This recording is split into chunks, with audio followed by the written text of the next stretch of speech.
कौन कौन सा कोर्स नहीं कर सकते हैं। सबसे पहली बात मैं बता दूं दोस्तों कि डिस्टेंस में कोई भी काउंसलिंग जो कोर्स है वो आप नहीं कर सकते हैं। सबसे पहला मेडिकल का कोई कोर्स नहीं कर सकते हैं, टेक्निकल कोई कोर्स नहीं कर सकते हैं, ना तो आप जैसे बार काउंसिल ऑफ इंडिया से एफिलिएटेड वो कोई कोर्स कर सकते हैं। ठीक है। हम सबसे पहले मेन टॉपिक पे आते हैं, डिस्टेंस यूनिवर्सिटी से हम कौन कौन सा कोर्स नहीं कर सकते हैं।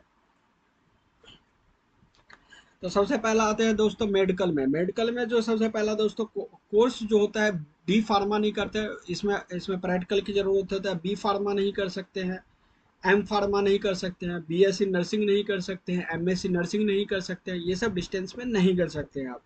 इसके बाद कई बार लोगों को रहता है, पहले क्या होता था 2015-16 में कि डिस्टेंस में भी बहुत जैसे कि Karnataka state open university I थी 2015-16 में।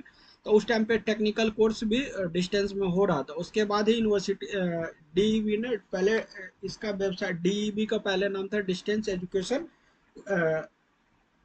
टेक्निकल नाम था, डीईटी नाम था पहले। अब जो इसी को जब टेक्निकल कोर्स इससे हटा दिया गया तो इसका नाम डीईबी कर दिया गया, डिस्टेंस एजुकेशन ब्यूरो।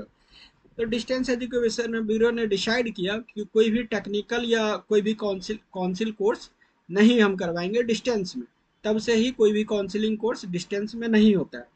तो सबसे पहले दोस्तों बताते हैं डिस्टेंस, जो डिस्टेंस होता है और ऑनलाइन होता है, दोनों में डिफरेंस क्या होता है।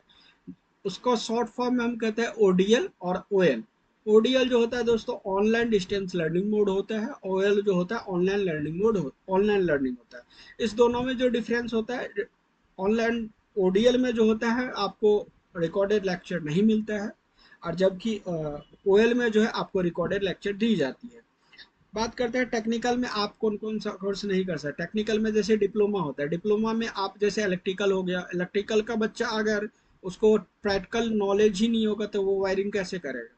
सारी चीज़ें उसको प्रैक्टिकल नॉलेज दी जाती है, इसीलिए आप नहीं कर सकते। सिविल का जैसे नॉलेज, सिविल का हो गया, सिविल में भी आपको पता है प्रैक्टिकल नॉलेज की जाती है। उसके बाद मैकेनिकल हो गया, मैकेनिकल इंजीनियरिंग, उसमें भी प्रैक्टिकल नॉलेज की ज़रूरत होता है। ऐसे ही हम बीटेक की बात करें, बीटेक में हमारा आर्किटेक्चर होता है।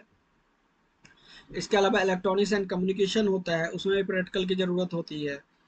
इलेक्ट्रॉनिक्स, उसके अलावा इलेक्ट्रिकल होता है, कंप्यूटर साइंस होता है, उसमें पूरा पूरा प्रोग्रामिंग होता है। तो ये सब सारा प्रैक्टिकल सिस्टम होता है। इसीलिए यूजीसी ने भी डिसाइड किया और डीईबी ने डिसाइड किया ये टेक्निकल कोर्स नहीं होगा। तो इसीलिए आप ये कोर्स नहीं कर सकते हैं डिस्टेंस में। इसके अलावा बार काउंसिल ऑफ इंडिया से जो होता है एलएलबी होता है। एलएलबी 3 साल का होता है। ये भी इस कोर्स में भी प्रैक्टिकल की जरूरत होता है, जैसे डिस्कशन वगैरह होता है, कोर्ट का इनका सेशन चलता है, बिल्कुल प्रैक्टिकल तरीके से क्लाइंट से कैसे बात करना है वो सारी चीज़ें इनमें सिखाई जाती है। तो ये भी डिस्टेंस एजुकेशन से आप कोर्स नहीं कर सकते हैं। वैसे एलएलबी के बाद एलएलएम होता है, इसमें भी सारी चीज़ें प्रैक्टिकल होती है, तो आप यहाँ से ये भी कोर्स नहीं कर सकते। इसके अलावा एनसीटी का कोर्स होता है, एनसीटी से जो अप्रूव्ड कोर्स होता है उसमें हमारा बीएड होता है, बीटीसी होता है, एमएड होता है। ये सब कोर्स जो होता है दोस्तों, इस सब कोर्स में भी, इस सब कोर्स का क्या होता है कि जो टीचर बनते हैं उसको ट्रेनिंग के लिए जब उसका 2 साल कंप्लीट होता है तो उसी के अंडर में 6 महीने के लिए ट्रेनिंग के लिए अदर अदर स्कूल में भेजा जाता है। तो वो इसीलिए आप ये डिस्टेंस में ये कोर्स नहीं कर सकते, ना तो ऑनलाइन लर्निंग मोड में भी आप ये कोर्स नहीं कर सकते। इसके अलावा मेरे पास क्वेश्चन आते हैं कि आप जो है पीजी डीसीए, जैसे डीसीए है, बहुत सारे स्टूडेंट का कर रहता है कि सर हमको डिस्टेंस में करना है। चल आप कभी भी देख लेना गूगल पे डाल के, कोई भी यूनिवर्सिटी जो है PG DCA, DCA, BCA, MC, sorry BCA और एमसीए जो है, बीसीए एमसीए पे पहले ऑनलाइन ऑनलाइन मोड में होता था और डिस्टेंस में भी होता था। अब जो है इस कोर्स को हटा दिया गया है। ना तो आप इस कोर्स को डिस्टेंस मोड में कर सकते हैं, ना तो ऑनलाइन ऑनलाइन ओडीएल में अवेलेबल है, बट डिस्टेंस मोड में अवेलेबल नहीं है। डिस्टेंस लर्निंग मोड में अवेलेबल, ओडीएल मोड में अवेलेबल इसीलिए नहीं है कि इसमें कुछ प्रैक्टिकल होते हैं जो कि बताए जाते हैं। तो इसीलिए आप यहाँ पे तो लेक्चर दी नहीं जाती है। यहाँ पे रीजन है कि इग्नू वगैरह जैसे एक्सेप्शन, इग्नू वगैरह में एडमिशन इसीलिए हो जाता है बीसीए और एमसीए में, चाहे बीएड में, क्योंकि वहाँ सप्ताह में एक आध बार क्लास चलता है, तो इसीलिए वहाँ पे एडमिशन हो जाती है। अदरवाइज और कोई इशू नहीं है।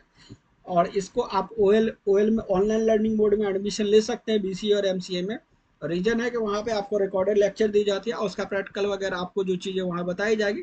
आज के टाइम पे लैपटॉप जो है सभी के पास होता है, तो आप वहाँ पे ये कोर्स कर सकते हैं। इसके बाद रही कि आप जो है यूजीसी, अगर कोई भी यूनिवर्सिटी में अगर आपने एडमिशन लिया है, बहुत सारे स्टूडेंट रहता है कि सर हमने डिस्टेंस मोड में ले लिया तो क्या ये लाइफ टाइम वैलिड होगा, डिस्टेंस मोड से हमें ये कोर्स करना सही रहेगा या नहीं। मैं आपको बता दूं, सबसे पहले आप यूजीसी से अप्रूव्ड यूनिवर्सिटी को चेक करें। अगर यूजीसी से में अप्रूव्ड है जो भी यूनिवर्सिटी, तो वो उस, अगर वहाँ पे अप्रूवल है मिला हुआ है तो आप वहाँ पे, तो आप वहाँ से कोर्स कर सकते हैं। किसी भी जिस यूनिवर्सिटी को यूजीसी से अप्रूव्ड मिला हुआ है, अप्रूवल मिला हुआ है, उस यूनिवर्सिटी से आप डिस्टेंस एजुकेशन का कोर्स कर सकते हैं या ऑनलाइन लर्निंग में कोर्स कर सकते हैं।